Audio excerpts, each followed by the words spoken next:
प्रमुख आहेत ते सुद्धा आहेत. सगळ्यांचं स्वागत. मी पहिल्यांदा गायकवाडांपासूनच सुरुवात करतो कारण विषय सगळा गायकवाड शिंदे कुटुंबियांमधला आहे. गायकवाडजी, एक जे लॉजिक शिंदेचं आहे ते लॉजिक तर्क म्हणून मी फक्त तुम्हाला म्हणतोय, तर्क म्हणून तो असा आहे की लक्ष्मीबाई शिंदे त्यांच्या वारशामध्ये आपल्याकडे साधारणपणे पुरुषसत्ताक पद्धत असल्यामुळे घरातलं जे काय असेल ते नेहमी मुलाकडे राहतं. अशा वेळी शिंदेची कोणतीही गोष्ट, शिंदे त्या लक्ष्मीताई शिंदेंना मिळालेल्या साईबाबांकडनं मिळालेली नाणी ही शिंदेची गायकवाडांकडे जातील कशी, हा पण एक मुख्य मुद्दा मांडला जातोय. थोडं सविस्तर त्याबद्दल सांगितलं तर बरं होईल. गायकवाडजी. नमस्कार. नमस्ते. अरुण शिंदे गायकवाड, लक्ष्मीबाई शिंदेचे नात शैलजाताई शिंदे गायकवाड यांचा मुलगा आहे आणि सध्या साईभक्त लक्ष्मीबाई शिंदे ट्रस्टचा अध्यक्ष आहे. तर सन 1963-18 साली साईबाबांनी लक्ष्मीबाईंना 9 नाणी दिली, हा सर्व इतिहास सर्वांना माहीत आहे. त्याच्यानंतर ही 1963 साली ज्यावेळेस लक्ष्मीबाई वारल्या त्यावेळेस ही सर्व शिंदे कुटुंबीय म्हणजे माझे मामा, माझे जे 3 मामा होते ते सर्व विभक्त राहत होते.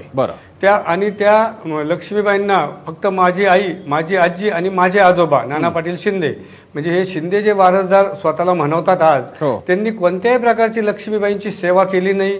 त्याच्यानंतर सोनूबाई आणि नाना पाटील शिंदे यांची पण सेवा नाही केली. तर त्यामुळे हे त्यांना सांभाळल्यामुळं, आणि हे सेवेचं प्रतीक आहे. साईबाबांना लक्ष्मीबाईंनी सांभाळलं म्हणून त्यांना ही चांदीची 9 नाणी मिळाली. त्याच्यानंतर सोनूबाई आणि लक्ष्मीबाई आणि नाना पाटील शिंदे यांना शिंदे कुटुंबियापैकी भास्करराव शिंदे म्हणजे माझे मोठे मामा, बाजीराव पाटील शिंदे माझे 2 नंबरचे मामा, ह्या दोन्ही कोणत्याबांनी सांभाळलं नाही. पर्यायीने माझ्या आईला त्यांना सांभाळावं लागलं कारण वृद्धापकाळ झालेला होता. 1963ला लक्ष्मीबाई जवळजवळ 108 वर्षाच्या होत्या.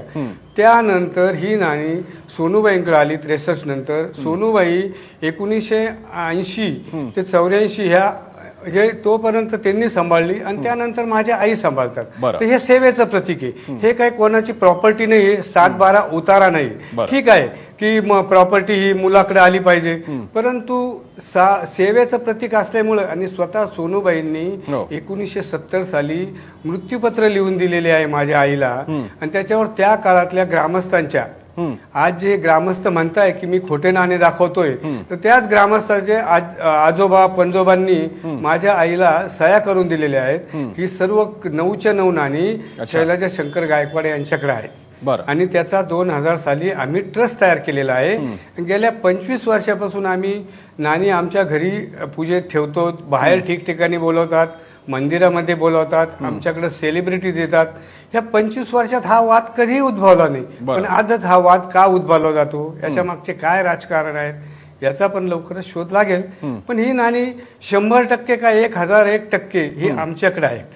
बरं गायकवाडजी, पुढे जाण्यापूर्वी आपल्यासोबत आणखी साईबाबा संस्थानाचे सीईओ पण आहेत, मला त्यांच्याकडे पण जायचं. पण त्यापूर्वी एक प्रश्न फक्त असा, मला याची कल्पना आहे साईबाबांचं जे सर्वाधिक प्रसिद्ध आणि सर्वांच्या द्वारे संमत असं चरित्र म्हटलं जातं त्यामध्ये सुद्धा याचा उल्लेख आहे की लक्ष्मीबाईंना तेव्हा नाणी देण्यात आली होती.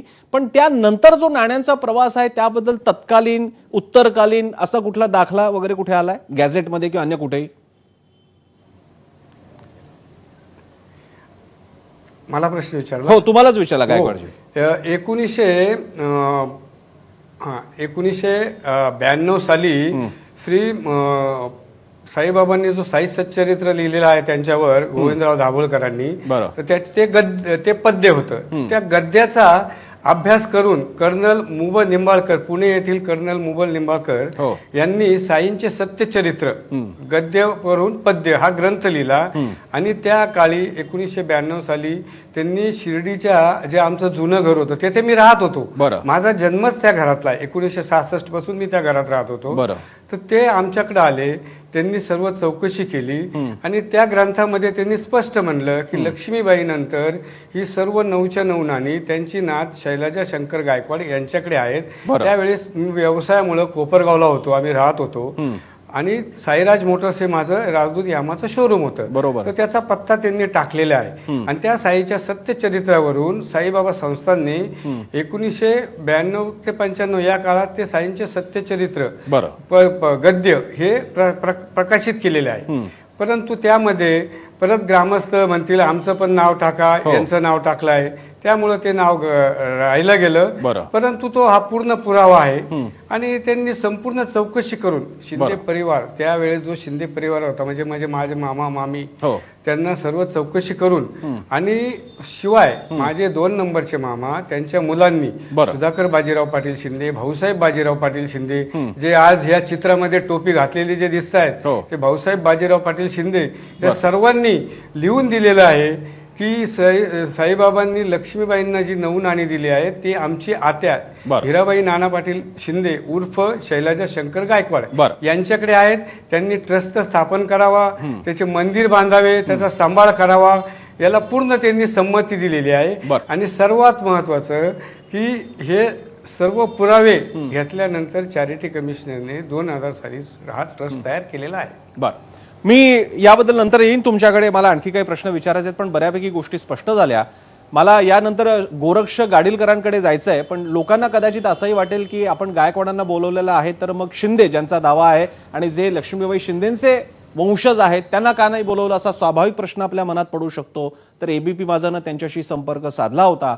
आमचे शिर्डीतले जे प्रतिनिधी आहेत त्यांनी संपर्क साधला होता. त्यांनी आमच्याकडे कार्यक्रमाला यायचा आधी होही म्हटलं, त्याला जाहीर म्हणजे म्हटलं सुद्धा की आम्ही येणार आहोत कार्यक्रमाला या आजच्या 0 आवरच्या. मात्र नंतर त्यांनी त्याला नकार दिलाय. त्यामुळे आम्ही त्यांना तर वेळ दिली होती, आम्ही त्यांची भूमिका समजून घेणार होतो. मात्र त्यांनी अचानकच पाठ फिरवल्यामुळे त्यांची भूमिका मांडता येणार नाही. मात्र हा कार्यक्रम बघत असताना त्यांना जर का वाटत असेल की आपलीही बाजू मांडली जावी, तर 0 आवर एबीपी माझा त्यांना पूर्ण ही संधी देईल. जर का त्यांना फोनद्वारे आपली भूमिका मांडायची असेल तर आमचे जे प्रतिनिधी आहेत ओझा म्हणून जे शिर्डीला, त्यांच्याशी ते संपर्क साधू शकतात. आम्ही त्यांची भूमिका जरूर जाणून घेऊ. आता मी जातो या शिर्डी संस्थानचे, साईबाबा संस्थानचे जे सीईओ आहेत आणि सगळी व्यवस्था जे बघतायत गोरक्ष गाडीलकर, त्यांच्याकडे जातोय.